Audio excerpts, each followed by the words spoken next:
প্রশ্নে বলেছে একটি আয়তক্ষেত্রের দৈর্ঘ্য 15% বৃদ্ধি করা হলে এবং প্রস্থ 15% হ্রাস করা হলে আয়তক্ষেত্রের ক্ষেত্রফল শতকরা কত বৃদ্ধি বা হ্রাস পাবে সেটা আমাকে বলতে হবে। এই ধরনের প্রবলেম সলভ করার জন্য আমরা একটা ছোট্ট টিক্স ব্যবহার করবো। টিক্সটা হলো, প্রথমে যেহেতু দৈর্ঘ্য 15% বৃদ্ধি বলেছে তাহলে 15 লিখলাম, প্লাস যেহেতু প্রস্থ 15% হ্রাস তাহলে এখানটা -15 লিখবো, প্লাস কি করব না 15 ইন্টু -15, 15 ইন্টু -15 বাই 100 করে দেবো। অর্থাৎ সূত্রটা হবে a plus B plus A B by 100। এই ফর্মুলায় আমরা ফেলবো।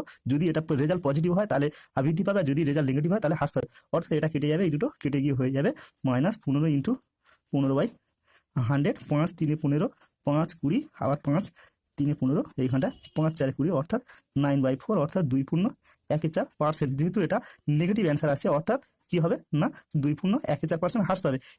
একই রকম ভাবে আপনারা এই অঙ্কটা, এখানে -15টা ব্যবহার করা হয়েছে যেহেতু প্রশ্নটা হ্রাস পেয়েছে বলে এটা ব্যবহার করা হয়েছে। যদি ভালো লেগে থাকে লাইক শেয়ার ও কমেন্ট করে দেবেন। ধন্যবাদ।